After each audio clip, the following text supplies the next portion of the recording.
Começa agora mais uma produção do canal Ultra Esportes Multimídia.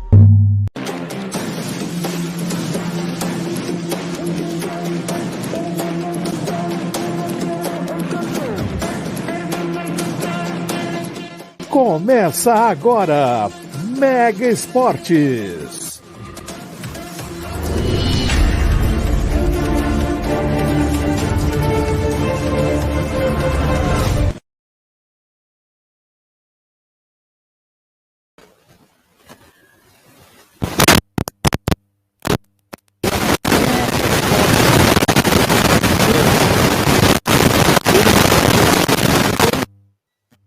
São 20h06, um dia de muito calor mesmo aqui no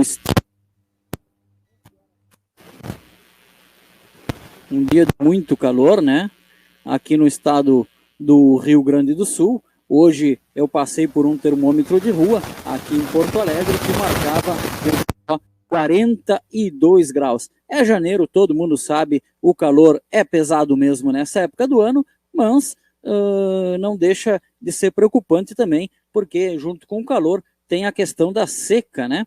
E a seca está aí já prejudicando muito a agricultura e várias atividades econômicas aí no estado. A gente espera que isso melhore já já. O programa Mega Esportes de hoje vai ter uma entrevista com o João Luiz dos Santos. Ele já deve estar entrando a qualquer momento, né? E quem é, né? Ele é ex-conselheiro do Esporte Clube Internacional, trabalhou também no Ministério do Esporte, trabalhou aí em diversos projetos e eventos, né, do Ministério, e vai estar conversando com a gente na primeira hora do programa para a gente aprofundar um pouco mais esses assuntos com ele, e também vamos falar, obviamente, né, de questões atuais que envolvem o esporte. O nosso colega Douglas Araújo, assim que possível, vai estar participando com a gente também. Ele me avisou por WhatsApp que pode se atrasar um pouquinho,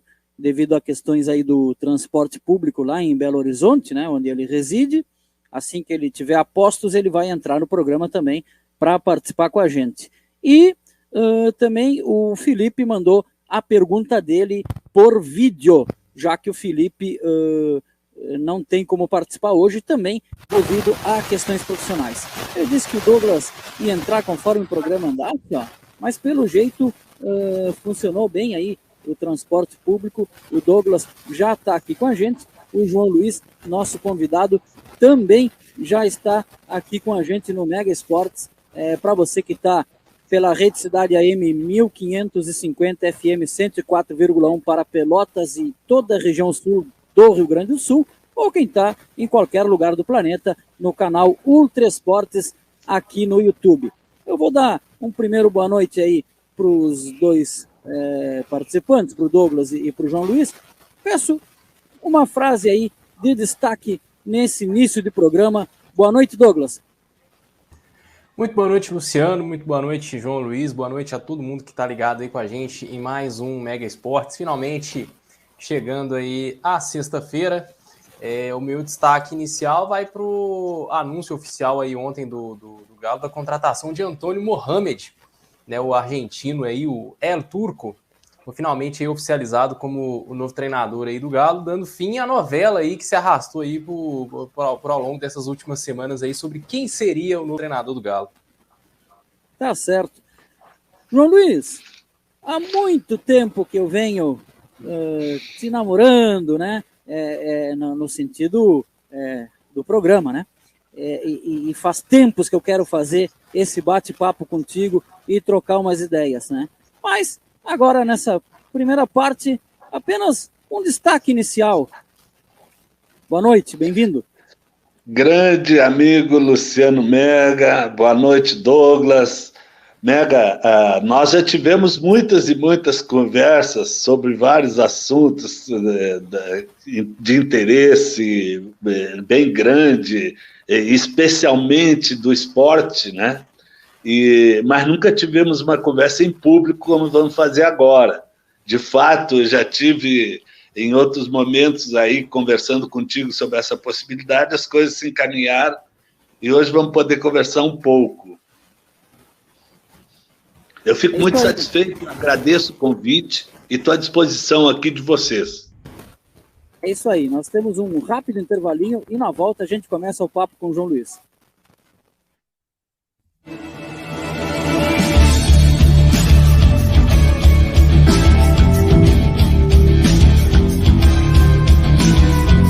Um time começa com um grupo de amigos, forma equipes, obtém conquistas e cria ídolos. Um time conta a sua história.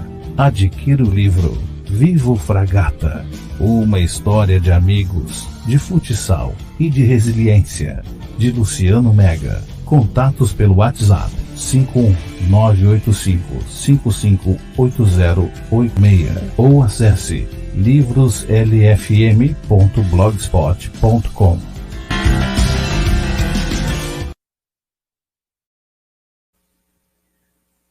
Pessoal, o livro Viva o Fragata, de minha autoria, que conta a história da Associação Atlética Fragata, uma das fotos, João, já para começar o nosso papo, uma das fotos que está no livro é justamente a foto em 1976, né? Um amistoso aí, se não me engano, é um dos primeiros jogos da história do Fragata contra o teu Esporte Clube Internacional, né? Lá em Santa Vitória, eu acho que eu até te mostrei uma vez essa foto, né? Essa foto tá no Sim. livro da história do Fragata. Muito bem. O Internacional tem na sua história momentos assim que compartilhou com muitos dos nossos clubes que fazem a história do futebol no Rio Grande do Sul. É verdade. Eu me lembro, e no futsal, né? No futsal foi uma marca muito, muito forte o Inter, né? Uma pena que o futsal, como organização, ele acabou pendendo mais para o lado dos times das universidades e das grandes empresas, né? E os clubes ficaram um pouco para trás, né? O João, até vários clubes, né, desistiram do futsal, né? De fato, o Internacional teve um momento assim muito forte de investimento no futsal, teve grandes jogadores, né? Jogadores campeão que mundial. Fizeram parte aí da seleção brasileira, né? Campeão mundial. E depois não chegou mais, não se manteve aquela atenção, aquele cuidado e aquele investimento, né? E o futsal acabou sendo objeto de interesse de comunidades pelo Brasil afora, né? E que constituíram equipes com grande capacidade técnica e competitiva e que continuaram mantendo o nível do futsal brasileiro numa altura das mais destacadas, né? É verdade. Eu me lembro que o futsal, a última grande competição, que inclusive eu tive a oportunidade de participar quando estava no Ministério do Esporte, a última grande competição onde existia a modalidade de futsal foi nos Jogos Pan-Americanos do Rio de Janeiro de 2007. Sim. E depois na Olimpíada foi demonstração, né? Nunca... e depois, bem mais recente, que começou a ter uma atenção para que venha a se transformar numa modalidade olímpica. Mas foi demonstração nos Jogos do Rio, mas em Londres já não foi, em Tóquio também não. Porque tem aquela briga do COI com a FIFA, né? O COI quer que a FIFA deixe foi bem liberado depois. Isso, o COI quer que a FIFA libere todos os jogadores para a Olimpíada, né? E aí, como represália, como a FIFA não libera, eles não colocam o futsal como esporte olímpico também. Tem meio que uma queda de braço ali dos dois. A verdade é que... Sim. Só assim, como um fecho de comentário aí, que essa modalidade esportiva, assim como o futebol e outras tantas, acaba tendo sempre uma prevalência dos grandes interesses de investimento, né? De negócio. Bem rapidinho para a gente também, só para não passar reto, Douglas, o teu time aí também foi campeão do mundo, né, de futsal, o Atlético Mineiro, né? E ele tá, como é que tá? Hoje em dia joga o futsal ainda ou não? Não, há conversas, né, até setembro do ano passado, agosto do ano passado, se não me engano, houve princípios de conversas para, quem sabe, ter um retorno do time de futsal do Galo, né, o time de futsal que foi bicampeão brasileiro em 97, 99, campeão mundial em 98, né, contou com Falcão, Lenísio, Manuel Tobias na equipe, né, uma geração ali de craques ali dos anos 90 do futsal brasileiro. E só que aí nos anos 2000, né, no final da primeira década dos anos 2000, encerrou as atividades do futsal, né, no período que o time passava por uma crise financeira muito grave. E agora aí com o time aí tentando se reestruturar financeiramente, né, já tem o futebol, já tem o projeto de futebol americano aí que já tem aí uns 2-3 anos já que tem continuidade, e agora as conversas são para que, quem sabe, com o mesmo parceiro do futebol americano, o Grupo Sada, consiga aí o time retornar ao futsal também.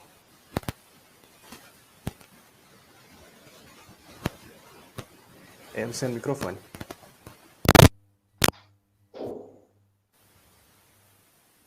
Não, ainda não. Agora? Agora melhorou um pouco. Não estou ouvindo. Tá, perfeito? Agora sim. Estou ouvindo bem. Tá. Só para encerrar essa parte, antes de eu fazer a minha primeira pergunta para o João Luiz, o futsal aqui ele está vivendo um momento tão difícil, João Luiz, nem sei se tu tem conhecimento disso, mas atualmente existem 2 campeonatos estaduais aqui no Rio Grande do Sul. Um organizado pela federação e um pela Liga Gaúcha. Houve um racha e tem 2 organizações ao mesmo tempo aqui hoje. Então tem 2 campeonatos estaduais paralelos no Rio Grande do Sul. João, vamos começar o nosso papo, vamos começar do início, né? Vamos lá. Como que o futebol, obviamente, não só aquela parte lúdica, que isso praticamente é igual para quase todo mundo, né? Mas como que ele entra, assim, o futebol na tua vida, assim, né? Fala do início aí, tuas primeiras lembranças do futebol, enfim. E já aproveita, se tu tem lembrança disso, por que tu é colorado? Se é por influência do pai, que a grande maioria das vezes né? Eu sou gremista do meu pai, né? Ou se teve alguma outra influência? Eu conto, como eu acredito que a grande maioria dos brasileiros, na sua infância, teve chamado a atenção para um clube de futebol, para a prática do futebol, né?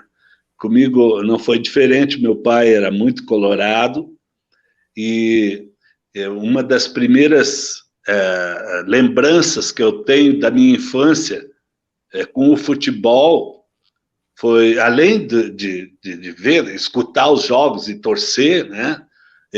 Foi um álbum de figurinhas com os clubes daquela época lá.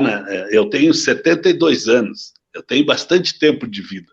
Então foi lá nos meus 5 anos, mais ou menos 5, 6 anos, que meu pai montou um álbum, preencheu todo com as figurinhas, e tinha lá um time do Internacional jogadores como o Oreco, Dorico, Lindoberto, Luizinho, Bodinho, Larry, Canhotinho, Jerônimo, né? Jogadores assim que marcaram época. E que tinha também no Grêmio jogadores extraordinários, né? Como Gessi, Juarez, Milton, Vieira, né? O Germinaro, um goleiro argentino, o Ayrton Ferreira da Silva, o Ortunho, grandes jogadores, Enio Rodrigues, Calvete. Então, eu me lembro, assim, tinha um time que foi campeão gaúcho em 1954, com o Enio Andrade, que era um craque de bola, se transformou depois num dos melhores treinadores que eu vi atuar atuar como tal, e que tinha lá um goleiro que ficou famoso, que era o Valdir, que foi depois para o Palmeiras, e virou o Valdir treinador de goleiros, é o primeiro treinador de goleiros que eu me lembro. Mas, enfim, me tornei ali colorado, torcedor do Internacional, uma paixão que eu desenvolvi e que transmiti para meus filhos e meus netos, né? Cuidam, participam da vida do Internacional, sabem da história do Internacional e viveram momentos extraordinários de felicidade e, naturalmente, também tiveram aqueles momentos de tristeza, de frustração, né, que é comum acontecer para quem é torcedor apaixonado e torce pelo seu clube. Mas tem também, particularmente, uma lembrança da minha infância da seleção brasileira de 1958, né?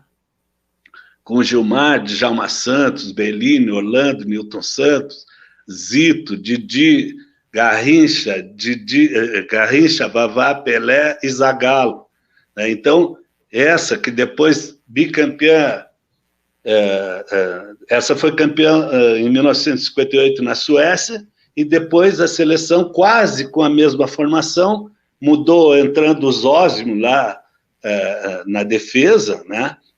E teve o ingresso do Amarildo por conta de uma lesão do Pelé, logo no segundo jogo contra a Tchecoslováquia. E o Brasil... O Amarildo foi um dos melhores da Copa, inclusive, né? Foi, fez os gols importantes lá.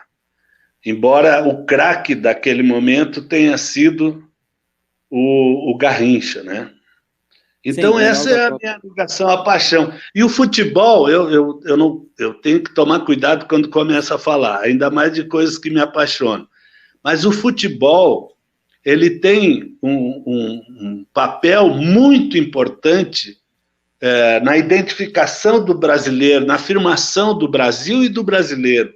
É um traço nosso, característico, é cultural, e ele tem uma contribuição decisiva para o Brasil ser reconhecido perante as outras nações do mundo, e tem um papel muito importante porque ele se transformou num fator de ascensão social e de reconhecimento para brasileiros pobres, para brasileiros da periferia, que não teriam oportunidade de se destacar, e foi por esse caminho do futebol.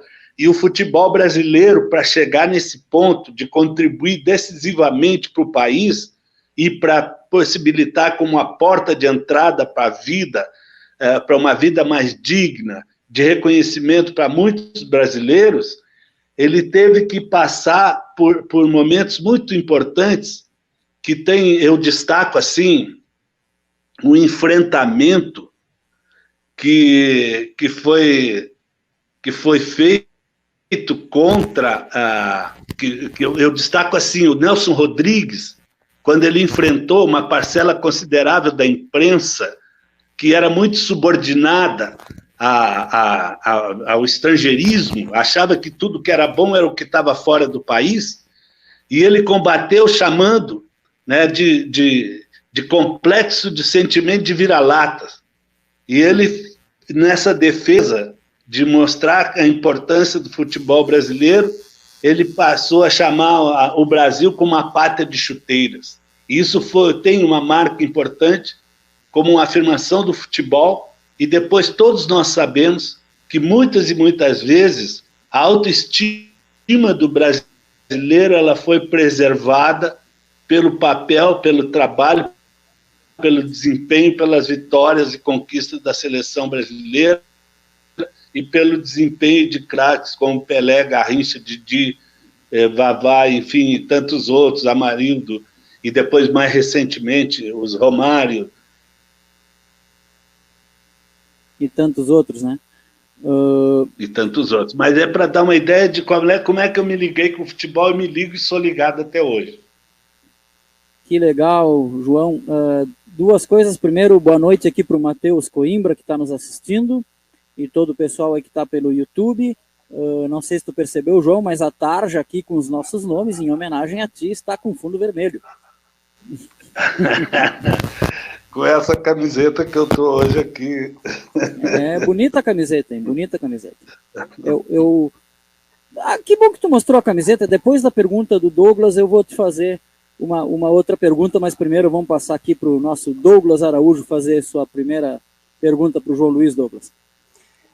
João, eu vi que em off o Luciano comentou com a gente que você foi conselheiro também do Internacional durante algum período. Como que foi você como torcedor poder vivenciar o clube mais de perto ainda, né? Que é algo que muito torcedor sonha em poder vivenciar, mas a grande maioria acaba não conseguindo. Como que foi assim para você vivenciar o clube mais de perto e o que você tirou assim desse período assim de positivo e também de negativo desse período ali, estando mais dentro ali do clube, vendo mais de dentro ali a instituição que você torce, a instituição que você tem essa ligação desde sempre? Douglas, tu já falaste aí, e é bem isso, né? O fato de ter conseguido integrar o Conselho Deliberativo vamos dizer assim, uma espécie de honraria, né? É um sócio que é eleito para fazer parte daquele coletivo que toma contato com as questões mais importantes da instituição e, de alguma forma, procura exercer ali uma influência para estabelecer uma diretriz, né? Mas o conselheiro, ele naturalmente, ele tem um papel, né? E ele tem oportunidade de ver melhor, enxergar melhor muito do que acontece lá dentro, mas, na verdade, não tem, assim, um papel determinante, vamos dizer assim, né? Tem uma influência, né? Quando consegue constituir uma maioria, né? Mas, de qualquer forma, é uma experiência importante.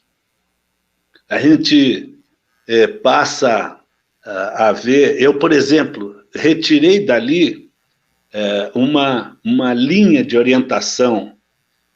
Eu não costumo fazer publicamente críticas mais contundentes, embora tenha opiniões fortes sobre determinados acontecimentos, porque dificilmente quem não está dentro, participando e conhece todos os aspectos e os fatores que influenciam numa determinada realidade, tu fica sujeito a emitir uma opinião equivocada e acaba podendo gerar problemas que são dispensáveis, né? Nenhum de nós, tu como atleticano, Mega como gremista, eu como colorado, nenhum de nós vai querer se transformar num fator de problema ou alimentar problemas dentro da instituição. Mas a verdade é que também, sem entrar em nenhum caso aqui, tu fica sabendo coisas que tu realmente questiona. Eu diria o seguinte, eu já falei uma vez isso para o Mega. O meu convívio com o futebol, com os esportes, com dirigentes, com instituições, clubes, durante o tempo que eu tive no Ministério do Esporte, também eu tive a oportunidade de conviver e conhecer de perto muitos dirigentes de futebol, muitas instituições, desde a FIFA, né, a CBF, as federações estaduais e clubes, né, e eu aprendi a respeitar alguns dirigentes que, de fato, são ou foram figuras extraordinárias e de um talento, de um comprometimento e uma dedicação muito grande aos seus clubes e de um serviço prestado ao futebol. Eu pego assim, eu exemplifico com o Fábio Koff, que foi talvez o maior dirigente, a expressão de dirigente do Grêmio, que é o adversário maior que nós temos no Rio Grande, mas que ficou meu amigo e que eu aprendi a respeitar muito, né? Eu exemplifico com ele. Mas também eu tenho assim um traço muito forte de impressão sobre dirigentes de futebol, que eu aprendi a ver muitos, e eu não estou falando só no Internacional, estou falando em outros lugares, outros clubes com os quais eu convivi, conversei, compartilhei coisas e tal. Tem muito dirigente despreparado. A impressão nossa, desde a infância, ao enxergar os nossos clubes, assim como nossos atletas, nós também víamos os nossos dirigentes como figuras extraordinárias, conhecedoras do futebol, muito capazes de dirigir, de comandar e de superar as dificuldades, né? Liderar as equipes. E, na verdade, tem muitos dirigentes que eles estão ocupando espaços dirigentes, mas eles tratam, muitas vezes, com conceitos e com a falta de valores, né? Conceitos que eu diria assim, que são comuns nas conversas de boteco. Tu discutir futebol como tu discute descompromissadamente nas conversas de bar. O problema é que muitos deles incorporam isso e dessa forma eles administram o futebol, né? Isso eu acho muito preocupante, porque a gente vê, né? E hoje, na atualidade, eu acho que esse problema até está mais sério, porque hoje entra um outro componente aí, muito marcante nos esportes, e no futebol em particular, que é o interesse mercadológico, a ganância, a busca das vantagens de mercado, de negócio, e que quebram muito daquele encanto, daquela pureza, né, que é a paixão que alimentou essa grandeza que é o futebol brasileiro. Ô João, antes de entrar nos assuntos um pouco mais profundos, não que esse não seja,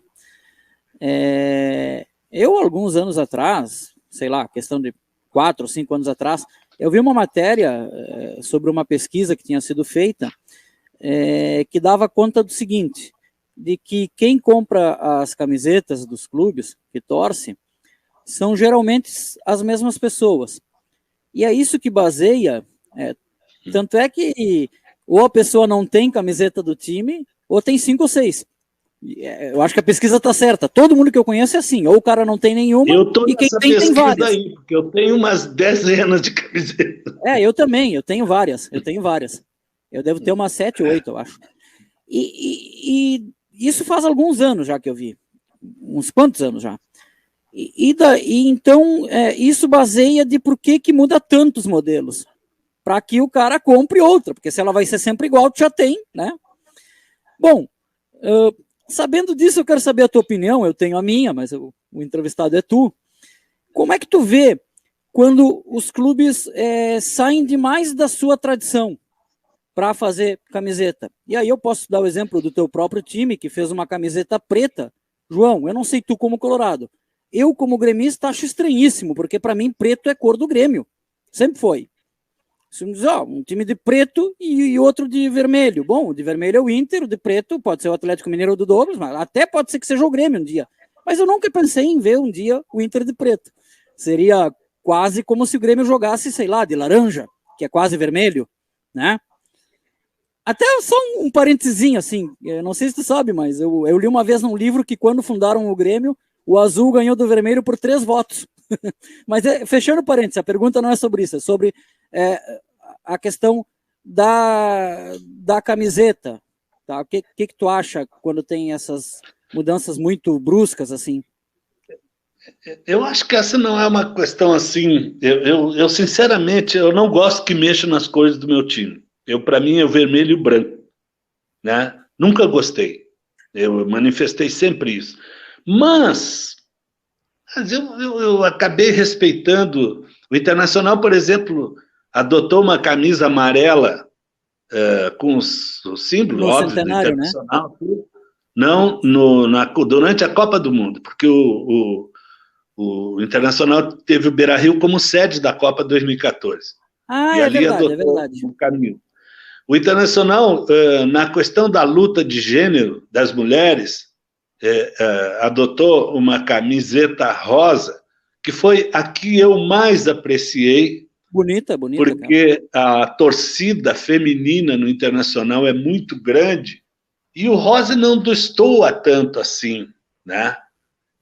Do vermelho, né? Então, é uma cor que homenageou a mulher. E essa agora, eu saí aqui onde eu estou morando, em Brasília, atravessei a rua num domingo à tarde, fui comprar pão aqui na padaria, eu olho, aí eu nem tinha notado, eu vi um cidadão ali, um jovem, e quando ele se virou, ele numa camiseta preta, quando ele se virou para mim, eu vi o emblema do Internacional, eu estava com calção, com o distintivo do Internacional, eu digo, Colorado, por aqui e tal. Aí ele, sou Colorado. Aí eu digo, tu é do Rio Grande? Não, eu sou carioca, mas eu moro em Brasília. Eu digo, pô, mas tu é Colorado? Sou Colorado. Então, meu pai morou lá em Bagé e tal. Ele me contou rapidamente uma história. Então, e ele me disse que essa camisa eu quase nem vi que tu era, que era uma camisa do Inter.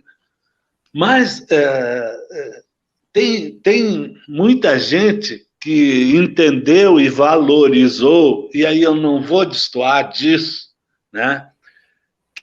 Que foi uma necessária chamada de defesa da luta contra o racismo. Foi nessa linha que ela foi estabelecida. Sim, porque ela foi no mês então, do quando tem assim né? uma explicação, um fundamento, eu acabo aceitando.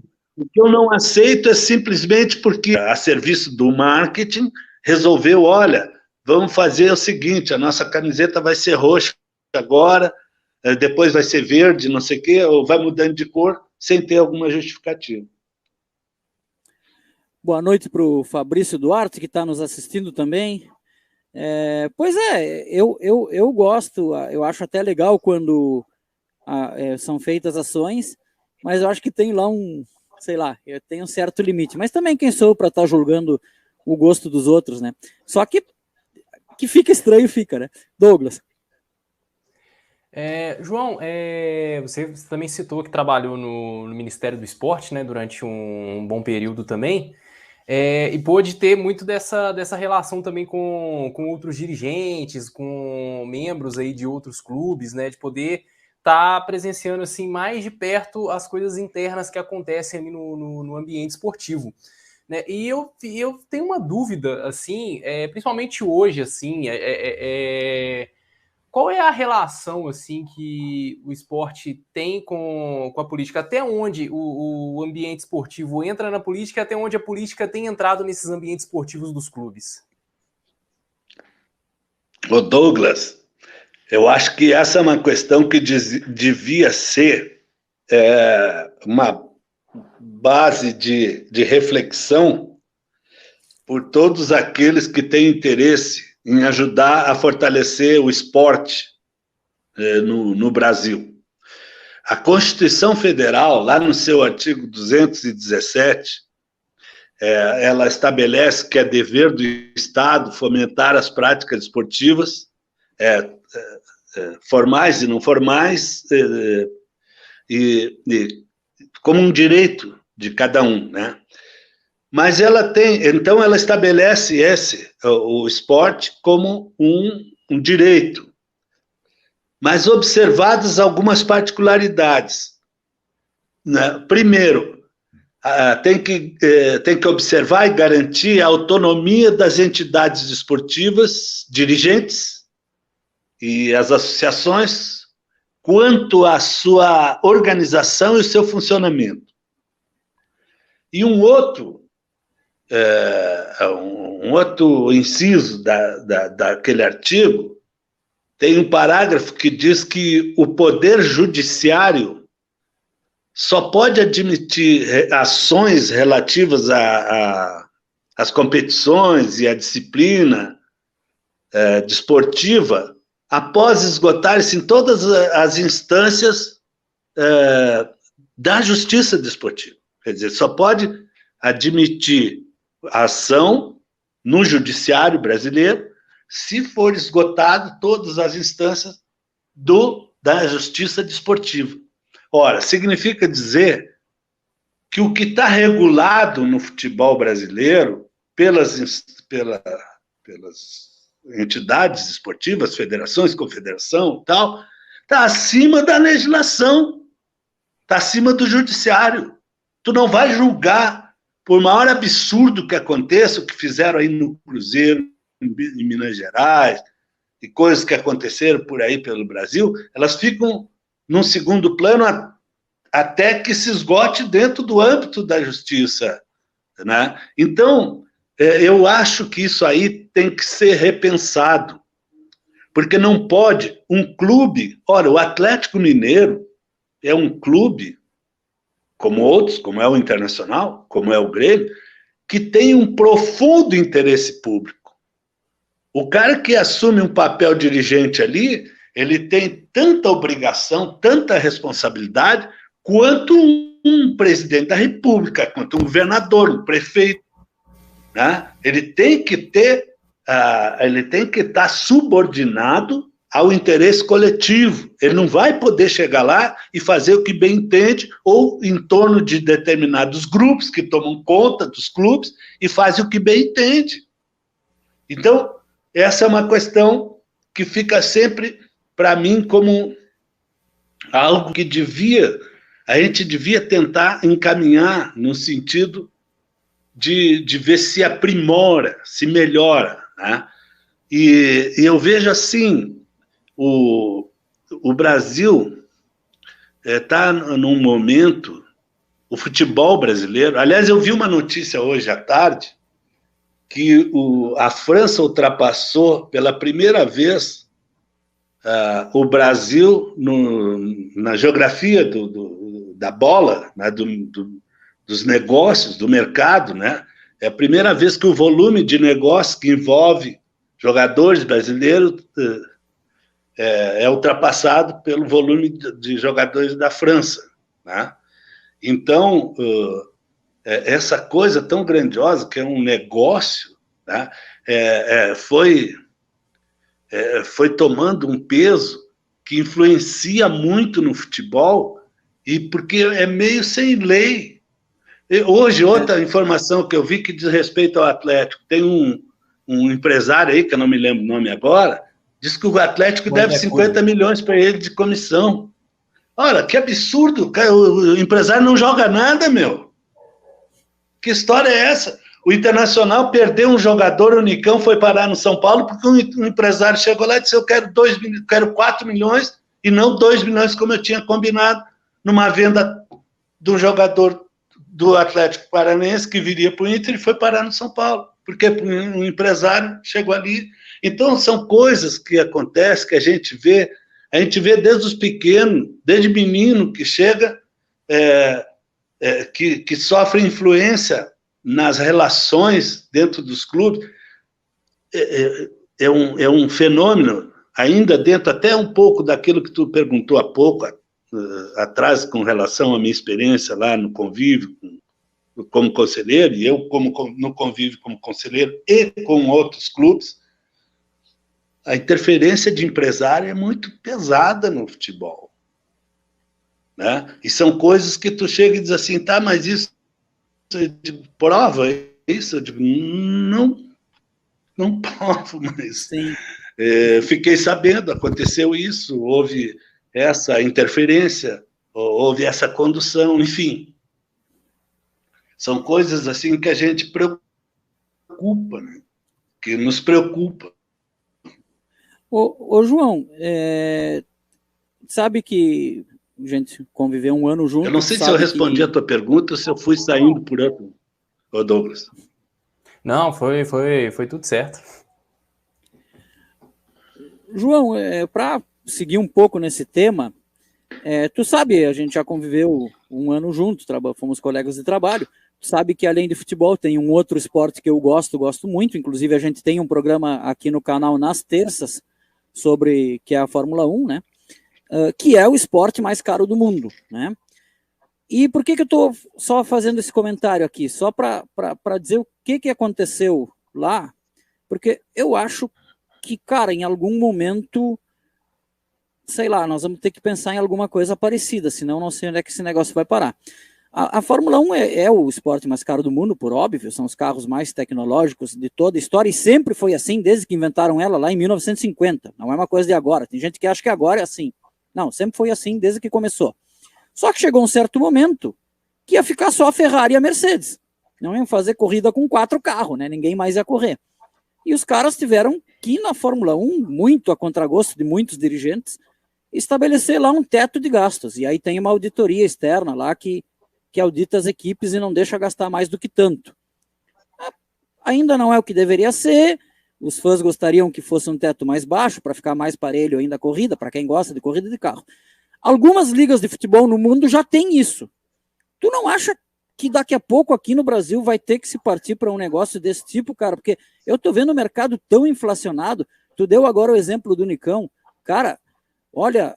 Eu acho que esse empresário acabou fazendo o Inter ter sorte, viu? Porque o salário que iam pagar para o Nicão, não tenho nada contra ele. Acho até um bom jogador. E essa bola não é tão grande assim, né? Pois é, isso que eu digo. Será que não tem que ser criado algum padrão, alguma coisa? Vamos supor, para o cara, sei lá, ganhar mais do que tanto, só se jogou na Copa do Mundo, por exemplo. Sei lá, agora eu inventei da minha cabeça. Isso aí, o caso eu acho que está inflacionado. Omega, aí eu acho muito difícil, né? Aí é complicado. Acho complicado. Não tem, aí é meio utópico, assim, né? O São Paulo acabou de dizer que não concorda em pagar 700 mil de salário para o Pablo. Só que ele tem um contrato, faz mais de um ano, é vigente o contrato. O Grêmio tem contrato de 800 mil por mês, mais as luvas com o Douglas Costa, e vai ter que pagar por mais um ano e meio. Fez o contrato, não tem como escapar. É porque, como eu disse antes, os dirigentes têm que ter responsabilidade e deveriam ser penalizados para não tratar a coisa pública como se fosse a coisa de ninguém. Eles tratam porque não é o dinheiro que eles vão ter que responder. O do Douglas, João, é 800 se ele jogar mal. Porque se ele jogar bem, tem gatilhos. Se participar de tantos jogos, fizer tantos mas jogos, tem a cada 6 meses. A cada 6 meses tem 3 milhões e meio que tem que pagar. Né? Mas vê bem, essa é uma... Então, essa é uma questão que é muito difícil de ser... Tu vê o seguinte, Omega, o Internacional teve um momento muito importante, que ele tinha uma unidade política, juntou todas as lideranças lá, quando teve a beira a primeira vez que o Inter foi ameaçado de cair para a segunda divisão, lá em 99, o Inter fez uma aliança interna política, uma coalizão liderada pelo Fernando Carvalho, e que organizou o Inter administrativamente, deu uma linha de orientação no futebol e acabou conseguindo construir um caminho de vitórias e de alto nível de organização. E o Internacional, num determinado momento, se preocupou em consolidar o apoio da sua torcida e fez campanhas que levaram a ser o clube com o maior quadro associativo, chegou a ter 126 mil associados, contribuintes regulares. E isso era no Brasil era muito acima de qualquer outro, né? E depois o Palmeiras começou a crescer um pouco, depois o Grêmio também começou, parece que o Atlético, e eu não me lembro quem são alguns poucos clubes que foram se destacando nisso. Mas o que eu quero dizer é o seguinte, ó, existe uma força, existe um potencial para que os clubes desenvolvam uma sustentabilidade, né? É algo que, de fato, é fruto da riqueza, porque o que nós estamos falando desde o início da nossa conversa, na paixão por futebol, a paixão pelo futebol do brasileiro é pelo seu clube, né? Claro que os ídolos, os atletas, têm um valor muito grande, mas nenhum gremista mudou de time porque o Ronaldinho Gaúcho saiu do Grêmio. Ao contrário, o Ronaldinho Gaúcho ficou persona não grata lá no Grêmio. Sim, né? sim. Nenhum torcedor troca aí por causa enfim, de outros fatores. A camiseta, a paixão, a história, os títulos, a glória, todos aqueles momentos que cada um de nós tem, né? Então, é isso que faz. Então, essa paixão é que ela tem que ser aproveitada no sentido de estabelecer uma relação com o torcedor para que ele tenha as mais diversas, como o Inter fez, e outros clubes também, a do Inter eu conheço, que foram escalas de associados, né? Desde o cara que paga só R$10 por mês, até o que paga 300, 400, 500, né? Que são poucos, mas tem, e da faixa de 150 a 200 tem bastante no Internacional. Tinha, pelo menos, não sei com essa última fase. E o legal aqui dos nossos eu acho que aqui, a gente... Nesse sentido aí que tu tá falando, o legal dos nossos times aqui, não sei se lá no Galo é assim, Douglas, nos outros times de Minas, mas eu sei que vários times Brasil afora, dos grandes, estou falando, não são assim. Por exemplo, o São Paulo não é assim. É que esse sócio aí que tu tá falando, João, que tem no Grêmio também, acho que o Grêmio é um pouco mais caro, a mais barata, mas tem também tem direito a voto, né? Isso é legal. Isso é uma coisa boa que eu acho que tem aqui. E não é todos os times que tem isso, não. Por exemplo, no São Paulo, se eu não me engano, tem lá 200 ou 300 pessoas só que podem votar na eleição da diretoria.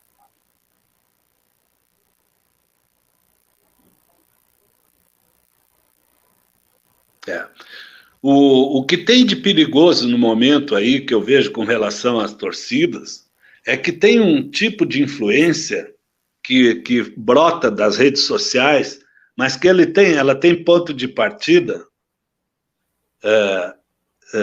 eu acho que numas influências... Vocês estão me ouvindo? Sim, sim. Estão me ouvindo? Perfeito. Sim. E tem em alguns órgãos de imprensa aí, tem um aí no Rio Grande do Sul que forma uma parcela considerável da torcida, né, forma opinião e joga a parcela da torcida contra valores e conceitos importantes dentro dos clubes, né? E acaba influenciando e fazendo aí acontecer coisas que não são as melhores, influenciam na hora da gestão. E tem dirigente que se atemoriza e acaba tomando decisão por conta do que uma parcela da torcida, movida por uma influência que foi transmitida em programas e por cronistas e que depois se reproduz em algumas redes sociais. Aí tu queima jogador. O Internacional, por exemplo, cometeu alguns erros aí durante um período, influenciado muito por esse tipo de coisa. Mas o que eu quero mesmo destacar é o seguinte, que o Grêmio está passando agora, está vivendo agora um risco, um perigo, que o Internacional já teve, eu acho que o Atlético também já teve, e que que é o seguinte: quando as coisas não vão bem no futebol, como, por exemplo, um rebaixamento que aconteceu com o Internacional lá em 2016, o ambiente, na convivência política do clube, fica favorável à ação de oportunismos. Então, surgem figuras que nunca tiveram grandes condições de realmente contribuir como dirigente, mas eles se baseiam no fracasso de gente no período em que o clube teve derrotas e foi rebaixado e cometeu erros. A administração do Internacional lá teve, além do problema futebolístico, outros problemas administrativos, né, bem sérios. E aí, só que o que aparece não significa que só porque você é contra aquilo lá, tu automaticamente tu é o redentor e a melhor solução que pode ter para um clube. E aí tu fica, como o Internacional ficou, com uma direção que substituiu aquela que foi a direção do rebaixamento, mas que até hoje não ganhou nada. E não está apontando para caminho de ganhar coisa nenhuma. Tá? Espero que o atual presidente, que parece que é o que vem se destacando para tentar corrigir isso aí, acho que ele consegue, mas acho que ele ainda está meio amarrado, acho que ele não está com todas as condições. Mas eu nem queria entrar muito nessas coisas do Internacional. Não, tranquilo. Agora nós...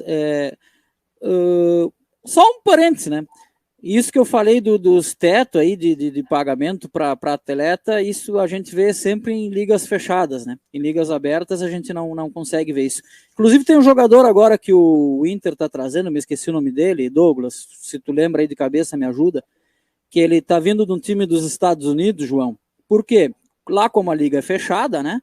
Tem um teto e os times podem ter apenas 3 jogadores acima desse teto. E ele é um. E o time vai contratar um quarto. E aí vai se obrigar, né, a se desfazer de um deles. É o cara que está vindo para o Inter, eu esqueci o nome dele. Ou quase certo. Ela diz que é bom jogador, inclusive. Vamos começar a falar um pouco. Ezequiel Barco. Esse aí. O Barco, eu ouvi falar. Então, ele é um dos 3 acima do teto que a Liga permite lá nos Estados Unidos. Como o time está contratando um quarto jogador que vai passar desse teto também, vai liberar o Barcos, parece que é isso. Tem um comentário aqui, deixa eu ver rapidinho. Vanderlei Gambato, boa noite para todos, muito bom posicionamento do João Luiz sobre esse assunto. O João Luiz sempre tem bons posicionamentos. Às vezes ele brigava comigo, mas eu como sou mais jovem, baixava a orelha e aceitava, porque a voz da experiência vale muito, Douglas. Isso aí é quando a gente debate, você não ficar me dando contra aqui, que eu sou mais velho, viu? Eu fiquei sabendo que o Felipe tinha uma pergunta. Isso, exatamente. Agora vamos entrar um pouco mais na parte do Ministério, da Copa, e vamos colocar aqui a pergunta que o Felipe enviou. O Felipe estaria participando hoje com a gente aqui, né? Sempre segunda e sexta ele está aqui, e terça também, né? Só que como ele ficou preso numa questão de trabalho dele, ele mandou a pergunta dele por vídeo, que eu coloco agora. Olá, amigos do Mega Esporte, amigos da Rede Cidade, AM, FM, amigos da Ultra Esportes Multimídia. É um prazer estar aqui, infelizmente hoje por vídeo, eu estou com um problema particular e não consegui chegar em casa a tempo, então eu estou aguardando aí resolver esses problemas para poder voltar para casa. Abraço Luciano, abraço Douglas e a todos os amigos que estão aí na mesa. Um abraço ao nosso convidado, João Luiz, e deixar minha pergunta para o João, Luciano. Minha pergunta é sobre a Copa 2014 e qual foram os maiores desafios para poder fazer o melhor evento possível, e se houve algum momento uma parceria com algum clube, algum presidente de clube ao qual pôde ajudar nessa construção da Copa do Mundo de 2014, que foi sediada no Brasil, que para mim, em questão de ambiente, em questões de festa, foi uma das melhores Copas que eu vi na televisão.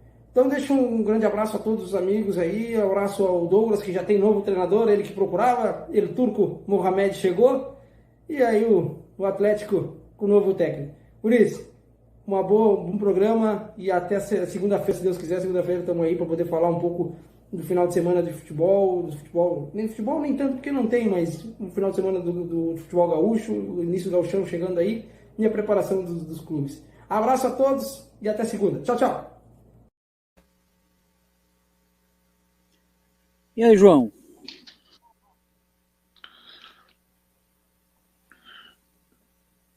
Oi. Pode responder aí. O Felipe, primeiro um abraço, Felipe. Espero que tu possa voltar logo às atividades aí. Os desafios para a Copa do Mundo foram muitos, né, de toda ordem. Mas eu destacaria, assim, um momento assim que foi decisivo. Foi na Copa das Confederações, 2013. Vocês lembram que a Copa das Confederações é um evento de teste, é um preparatório para a Copa do Mundo. Então, o país que cedia a Copa, geralmente cedia no ano anterior um evento internacional com algumas seleções. No caso, aquela 2013, o Brasil ganhou naquele jogo final do Maracanã contra a Espanha,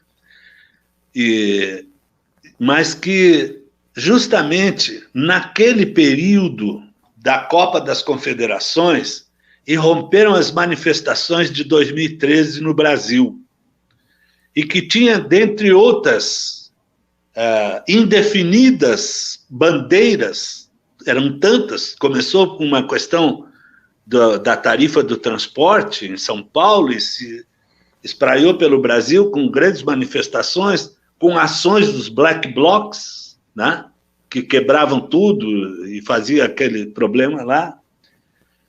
Mas surgiu uma bandeira chamada Não Vai Ter Copa, que tinha apoio tanto na esquerda quanto na direita, porque tinha muita gente que é do campo da esquerda, ou que deveria, ou que aparentemente teria mais identificação com o governo brasileiro da época, né? E, no entanto, foi sensível àquilo e se envolveu com aquelas atividades.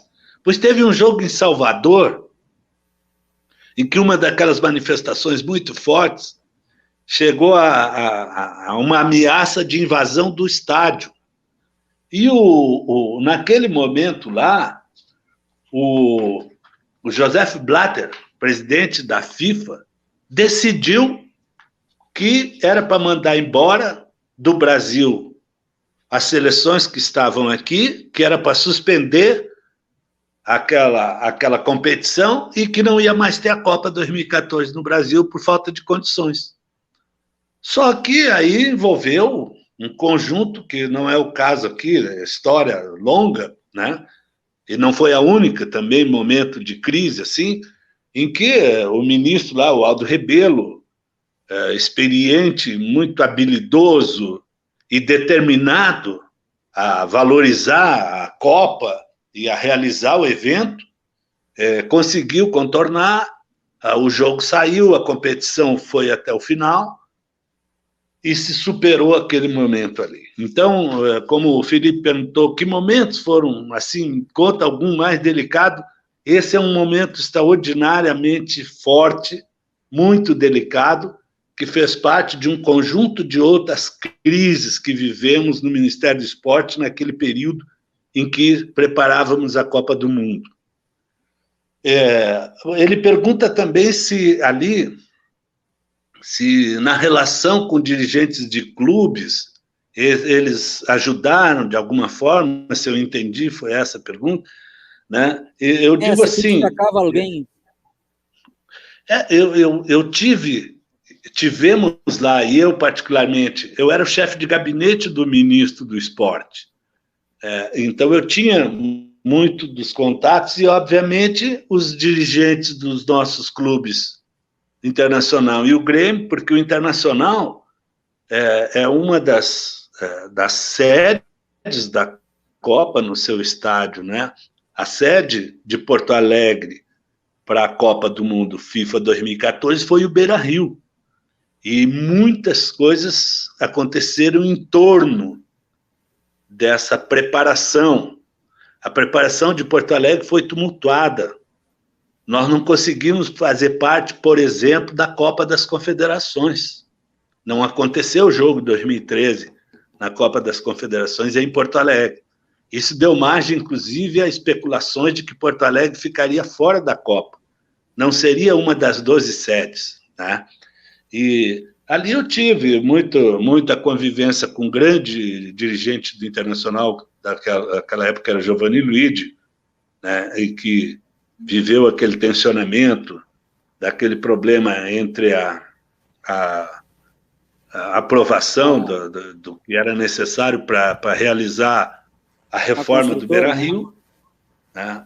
Então, aquele ali, eu tive muita convivência com o Paulo Odoni, presidente do Grêmio, porque tem um aspecto da Copa que foi um legado importante para o futebol brasileiro, que foram construídas estruturas de futebol, arenas, o Grêmio e o Palmeiras, por exemplo, eu não me lembro se tem algum outro, mas construíram as suas arenas no rastro aí das obras da Copa, né? O Grêmio tem o seu extraordinário e tradicional estádio olímpico, mas naquela onda de realizar a Copa no Brasil, eles fizeram a arena aí do Humaitá, que é a arena do Grêmio atualmente, né? E que foi ali, não era a sede de jogos oficiais da Copa, mas serviria como um palco para apresentações de seleções, de treinos, enfim. O Palmeiras construiu o Allianz Parque, a arena também naquele nessa período. Época também. Né? Então, nesse... Ô, João, os dois, aproveitando o gancho então, aí que assim, deu dos estádios, a Copa do Mundo, ela foi, eu defendo...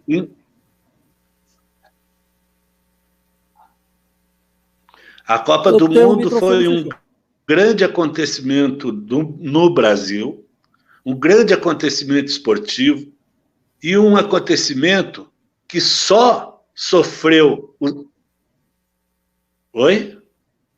Não, agora tranquilo. Só Estão deixa eu ouvindo? avisar.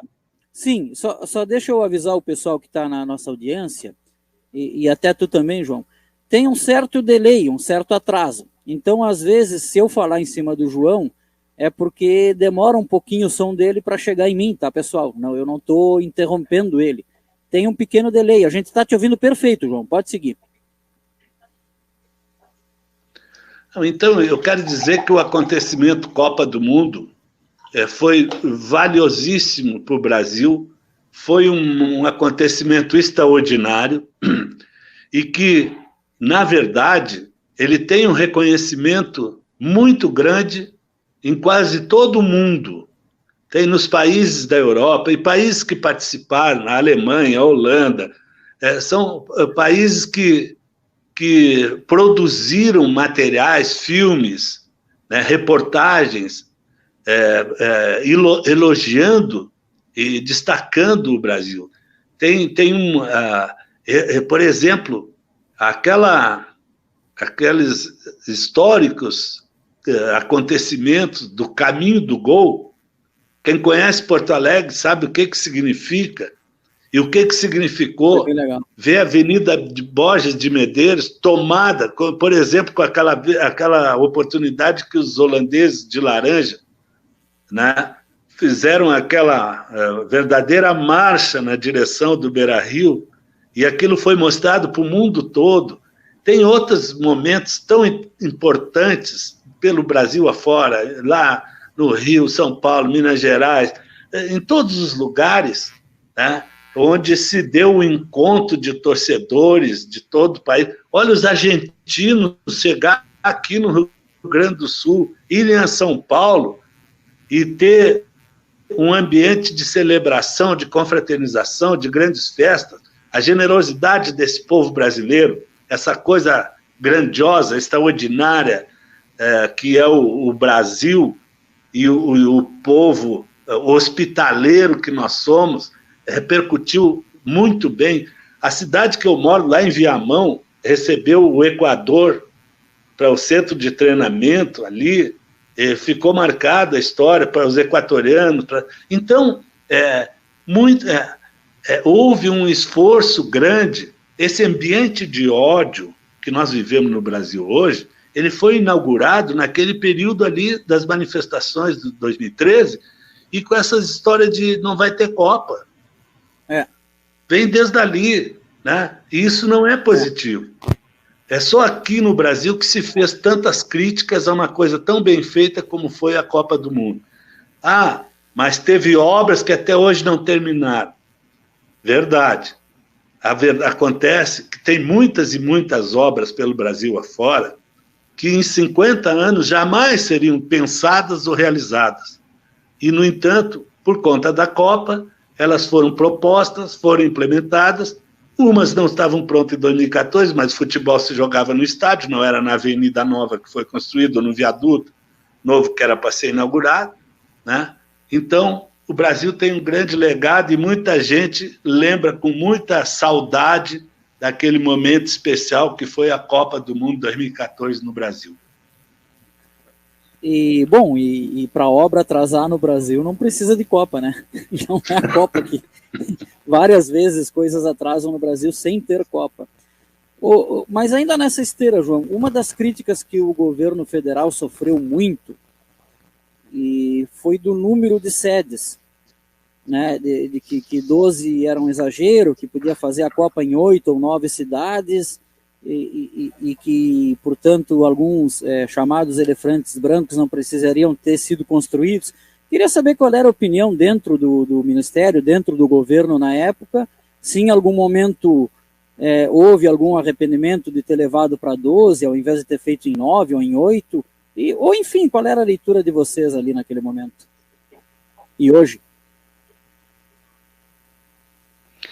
Quando foi decidida a Copa 2014 no Brasil, todos os estados, ou a grande maioria dos estados brasileiros, queria ser sede da Copa.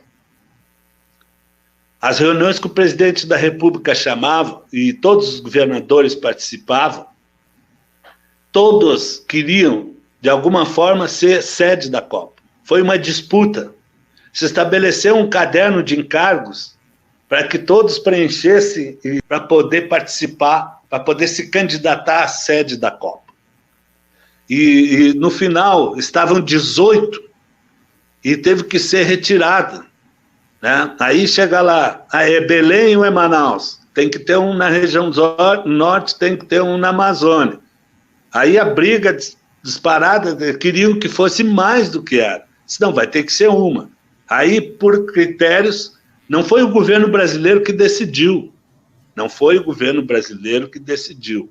Tudo o que era encaminhado, naturalmente, era com a participação do governo brasileiro, mas era critério da FIFA. A FIFA estabelecia condições, todos os itens, né, o caderno de encargos vinha com um conjunto de obrigações e de elementos que precisavam ser atendidos para poder se candidatar a ser sede. Então, se pretendia chegar a 8 e depois 10. A velha saída, né, que, olha, não tem jeito, vai ter que ser 12. 12 foi acertado, foi ajustado. Não teve dinheiro público do governo federal para fazer nenhum estádio, ao contrário do que diz muita gente, né? Aliás, as questões que envolvem os gastos de Copa do Mundo, assim como outros tantos, são muito... Tem um caso aí em Porto Alegre, que tem um famoso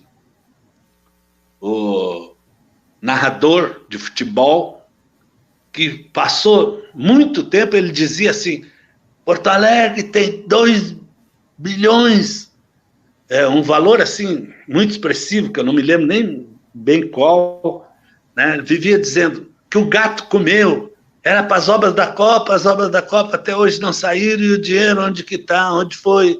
Aí um dirigente, um quadro técnico, um secretário da prefeitura de Porto Alegre da época, Urbano Schmidt, grande secretário, não tenho nenhuma relação partidária com ele, portanto não tenho nenhum tipo de comprometimento assim. Ele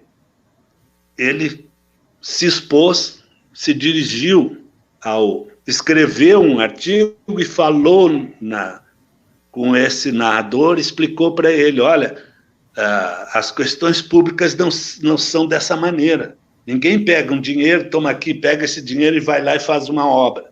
Lá as obras públicas, elas atendem uma série de requisitos que são acompanhados para poder, na última etapa, depois de entregue, ser feito o crédito dos valores que são devidos por aquele pagamento.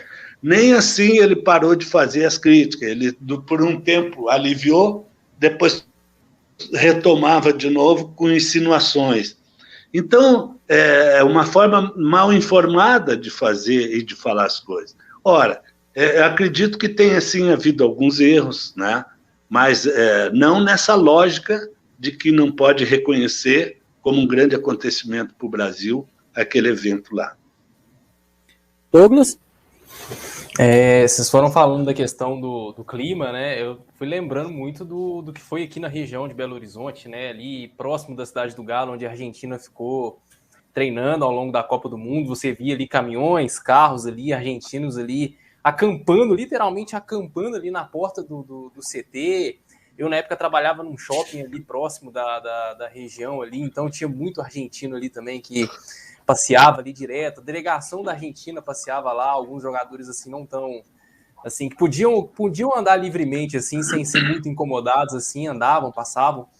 Mas voltando à questão dos estádios, João, eu lembro que em 2014 tinha muita questão assim de até memes assim, de brincando com relação ao legado da Copa e tudo mais. E assim, foi pensado assim um caminho assim para que todas essas obras assim, não só de infraestrutura assim envolvendo a cidade, mas principalmente dos estádios, tivessem assim um retorno positivo, e se acabou sendo de fato positivo depois da Copa do Mundo, porque assim, durante a Copa do Mundo a gente viu que funcionou muito bem, né? Mas depois da Copa tiveram muitas questões assim, do que o Luciano mesmo falou, né? Dos elefantes brancos, como o estádio de Brasília, Manaus, até mesmo a Arena Pernambuco, que não é usada com tanta frequência assim pelos times de lá, como se imaginava que seria usada depois. Até porque lá, antes mesmo da criação da Arena Pernambuco, cada time grande ali já tinha o seu estádio ali. O Náutico até tentou jogar lá um tempo, mas acabou que... eu ia dizer, quem mais jogou lá foi o Náutico, né? Jogou lá assim, por um tempo, assim, tentou fazer de lá a sua casa, mas acabou que não deu muito certo. Como que foi assim, o pensamento da questão do legado da Copa do Mundo com relação aos estádios para os clubes, para a cidade? E o que de fato deu certo e o que acabou não dando tão certo assim com relação a alguns desses estádios? Ora, claro que é uma relação com um conjunto de outros elementos, que é a continuidade da vida, né? Se imaginava que o palco para grandes acontecimentos esportivos seria um incentivo para o desenvolvimento do futebol naqueles locais, né?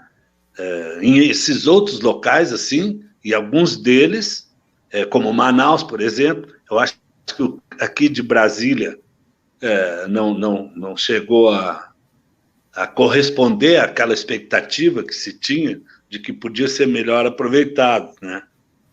Não aconteceram os espetáculos que se imaginava que pudesse ser nesses palcos aí. Mas vamos dizer assim, tudo dependia de outros fatores tu promover, né? A ideia que se falava aqui em Brasília, basicamente é o seguinte, é que aqui tem torcida muito grande de alguns clubes como Flamengo, Vasco, né, e outros, Palmeiras, Corinthians, né? Então, se entendia que a utilização do Mané Garrincha para jogos desses clubes em seus campeonatos aí pudesse tornar mais utilizável o grande estádio que se construiu, né? Esse é um aspecto. Eu não sei como é que as coisas se deram lá em Manaus, mas o que eu saiba, não houve por parte do futebol do Estado lá um nível de correspondência àquela expectativa que se estabeleceu. Então, de fato, tem alguns casos que as coisas não andaram, mas o problema é que tu fica submetido assim a uma situação, né? Tu entende que tu está diante de um problema que tu vai ter que resolver, tu não podia deixar de, em algum lugar da Amazônia, claro, autorizar que fosse tomada a iniciativa de construir um estádio capaz de acolher jogos da Copa. Tinha que fazer.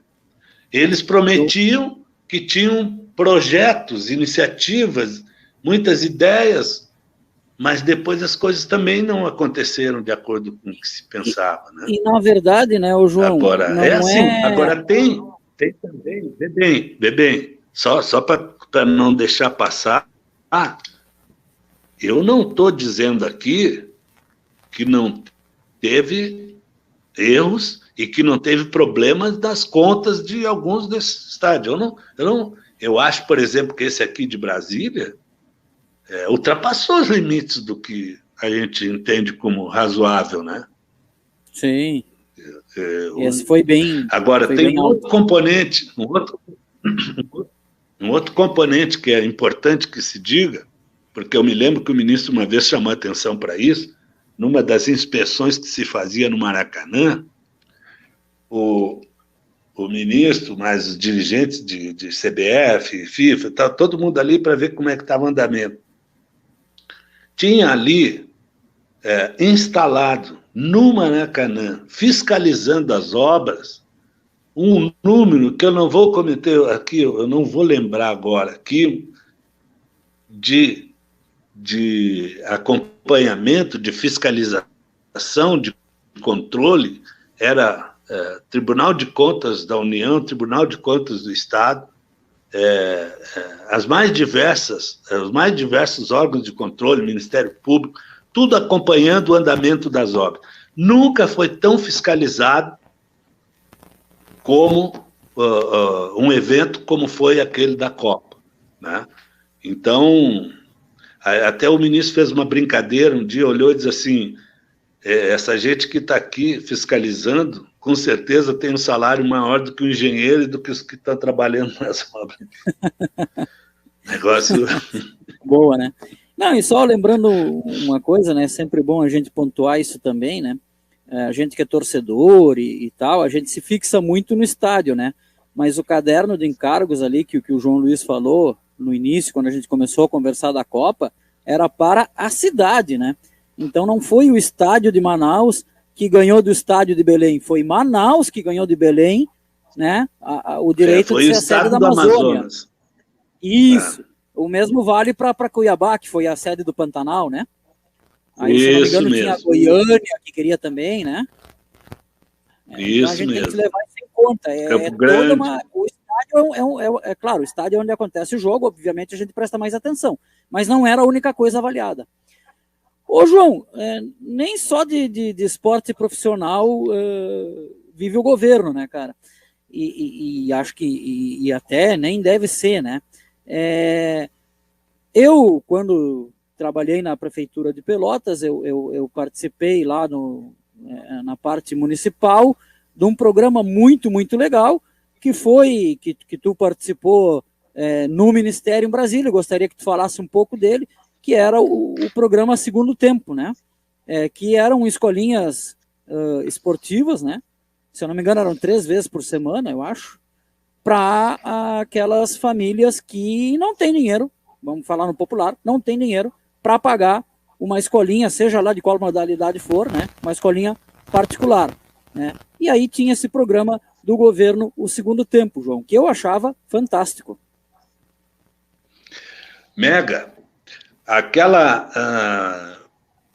participação no Ministério do Esporte que eu tive durante 9 anos, durante muitos anos como chefe da assessoria parlamentar e federativa, e depois como chefe de gabinete do ministro, eu tenho como uma experiência muito rica e muito gratificante na minha vida. E nós precisaríamos de um tempo, assim, como esse que nós já falamos, para falar só do programa Segundo Tempo. Mas ali, o Ministério tinha programas como Segundo Tempo, que era o esporte educacional, que era para ocupar as crianças e adolescentes no contraturno da escola. Em alguns lugares eram 3 vezes por semana, outros eram 2 e tal, né? Tem diferentes lugares, tinha a atração, tinha o desenvolvimento de várias modalidades, né? Tinha lugares que tinha canoagem, tinha outros que tinha, enfim, boxe, judô, tinha atletismo, né? Tinha o basquete, o vôlei, enfim, as mais diversas atividades esportivas individuais e coletivas para que as crianças e os jovens pudessem se aplicar ao esporte durante o período que não estavam dentro da sala de aula. Ponto. Tinha um programa chamado Esporte Lazer, também muito difundido, que era destinado às pessoas que vão procurar atividade esportiva para manter a sua saúde, para manter, enfim, um divertimento, uma atuação que lhes proporcione alegria e um conforto. E tinha o esporte de alto rendimento, que foi altamente desenvolvido durante esse período ali, que corresponde mais ou menos a um ciclo de grandes eventos, porque, veja só, a Copa do Mundo foi um evento, mas nós tivemos, durante aquele período ali, os Jogos Pan-Americanos do Rio de Janeiro, 2007, os Jogos Mundiais Militares de 2011, os Jogos dos Povos Indígenas em 2015, a Copa das Confederações e a Copa do Mundo FIFA 2013 e 2014. Nós tivemos também ali, sem falar nos Jogos Pan-Americanos, os Paralímpicos, né, de um desenvolvimento extraordinário, de resultados assim entusiasmantes para o Brasil, para o esporte brasileiro. E nós tivemos a preparação dos Jogos Olímpicos que ocorreram depois em 2016, Jogos Olímpicos e Paralímpicos no Rio de Janeiro. Tudo isso aí, esse conjunto de eventos, propiciaram um entusiasmo e um interesse muito grande pela prática esportiva. Tem modalidades esportivas que foram buscadas por jovens, por pessoas que não tinham antes, que só viam pela televisão, ouviam falar que isso acontecia, né? Teve ali, eu tive também uma relação muito gratificante com clubes sociais, que são os formadores de atletas, porque no Brasil, os principais formadores de atletas nas diversas modalidades são os clubes sociais.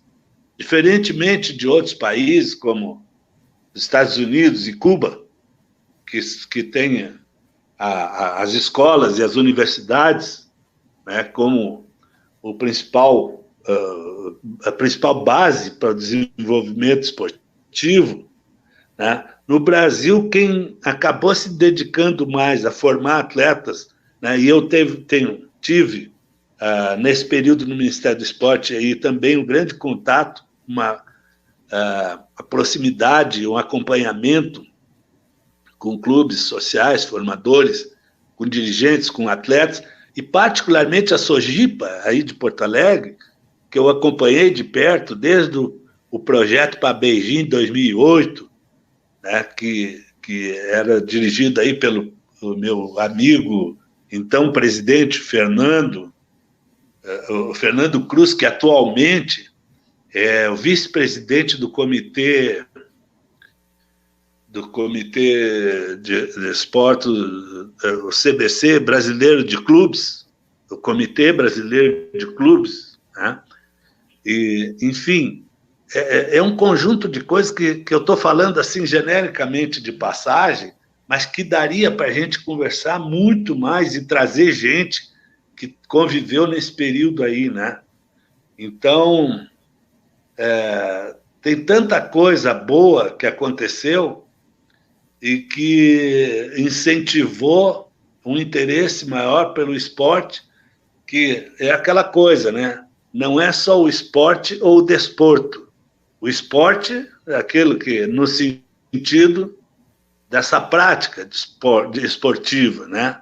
O interesse para se exercitar fisicamente, e o desporto, que é o praticar o esporte sobre regras de maneira competitiva, né? Então, todas essas coisas aí que foram proporcionadas e desenvolvidas durante um bom período no Brasil e que eu lamento, mas não tem sido no mesmo nível de atenção que se dá atualmente, né? Ali aqueles programas tiveram apoio de Bolsa Atleta, de tantas coisas, né?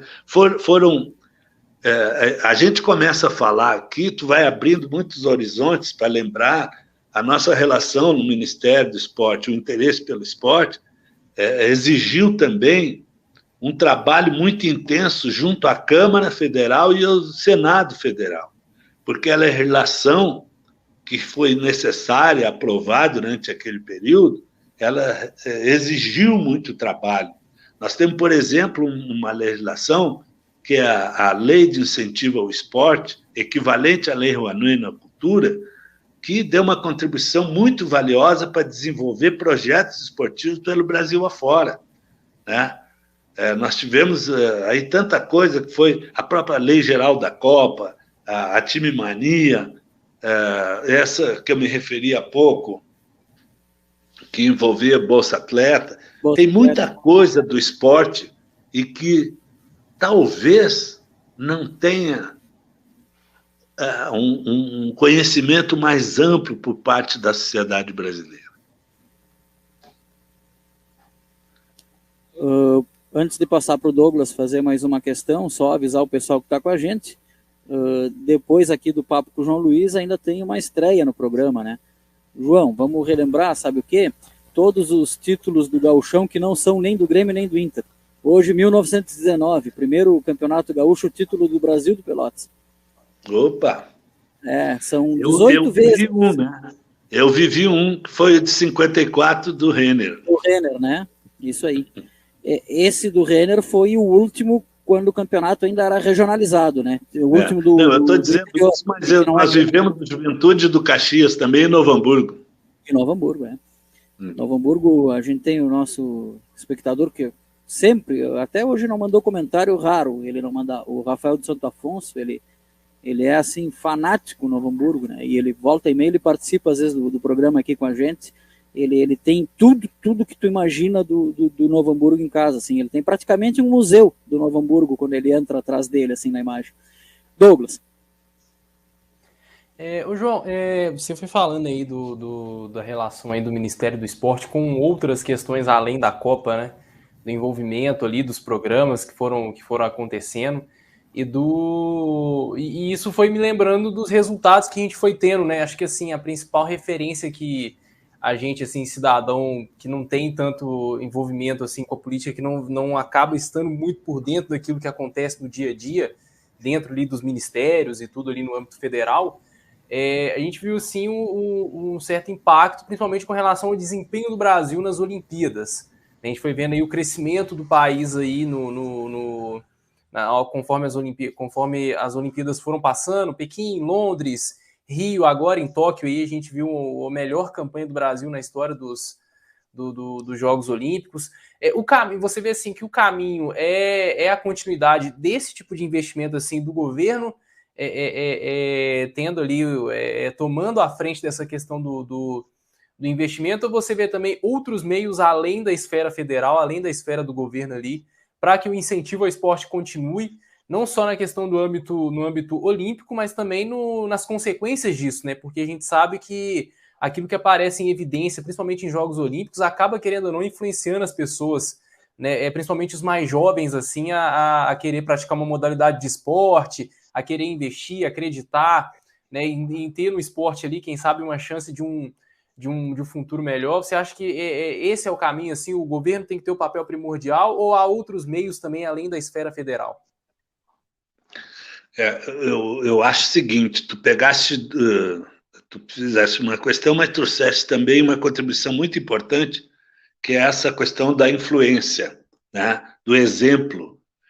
Cada vez que tu traz aí que um atleta alcança um índice e ele ganha uma medalha, ele se transforma numa referência para muitos jovens, né?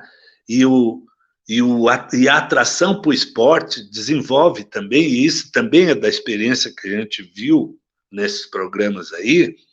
O jovem que vai praticar o esporte, ele tem uma formação, ele se impõe, ele traz para si uma formação de caráter, né, valiosa. Ele aprende a competir, a respeitar regras, a respeitar o oponente ou o companheiro no esporte coletivo, né? Sabe perder, sabe vencer, sabe o que é a disciplina, o esforço, a concentração. Então, tudo isso aí de formação de caráter que o esporte proporciona. Então, como o esporte tem esse grande valor do ponto de vista da construção da autoestima do povo, tem também um fator de impacto positivo na economia. Tem negócios que são produzidos e resultados que são trazidos, incorporados à economia do país. E, portanto, eu acho que esses dois elementos justificam uma orientação, uma linha de políticas públicas capazes de garantir que se tenha a prática esportiva disseminada pelo país, que se construa estruturas, né, capazes de acolher a prática esportiva e as competições e que se dê as condições para que os atletas possam desenvolver a sua modalidade. Então, eu sou favorável, sim, a que se estabeleçam políticas públicas. O Estado deve ser responsável por parcela considerável da prática esportiva, das iniciativas existentes no país. E tem que fazer também, e tem êxito, porque a Lei de Incentivo ao Esporte demonstrou que foi um caminho capaz de incorporar a iniciativa privada a esses esforços de constituição de projetos esportivos. João Luiz, olha só, eu quando te convidei, eu falei que até às 9, são 9h40, tu deve ter um monte de compromisso aí, né?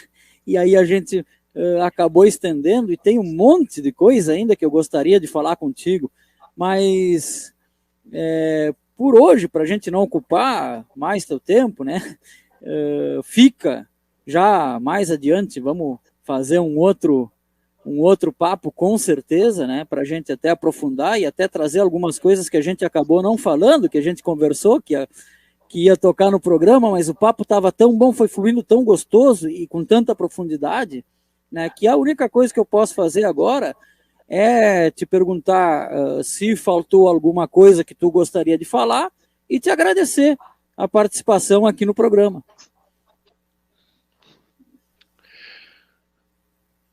Mega, Douglas, Felipe, eu fiquei bem satisfeito de ser convidado, de participar. Eu acho que esses assuntos aí merecem que a gente estabeleça um diálogo, reflexões, porque pode ser de oportunidades como essa que podem surgir algumas contribuições que sejam bem aproveitadas, né? Seja no sentido de mais pessoas passarem a ver, tomar contato com os acontecimentos dessa realidade e de até a oportunidade de se elaborar ideias que depois venham a se constituir em boa contribuição para o esporte, para a vida, para a nossa convivência. Eu estou bem satisfeito, agradeço a oportunidade e fico à disposição para outros momentos para a gente voltar a conversar.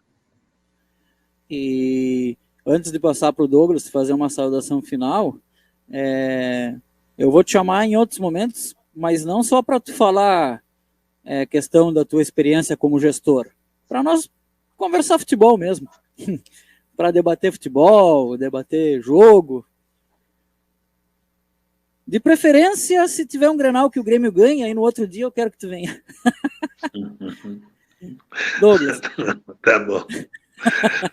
João, privilégio, satisfação poder te conhecer e poder bater esse papo com você. É muito esclarecedor, muita coisa. É muito bom poder trocar uma ideia com uma pessoa que tem toda essa vivência, toda essa experiência. Foi um papo assim muito enriquecedor. E eu só tenho a agradecer aí pela oportunidade. É isso aí, João. Mais uma vez, muito obrigado. Não tenho palavras para te agradecer. Papo muito gostoso, leve, né? E bem no que a gente se propôs mesmo. Valeu. Grande abraço. Uma boa noite para todos que participaram.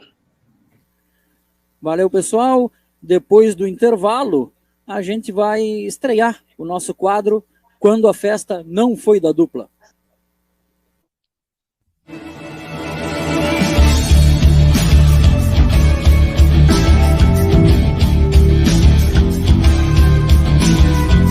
Um time começa com um grupo de amigos, forma equipes, obtém conquistas e cria ídolos. Um time conta a sua história. Adquira o livro Vivo Fragata, uma história de amigos, de futsal,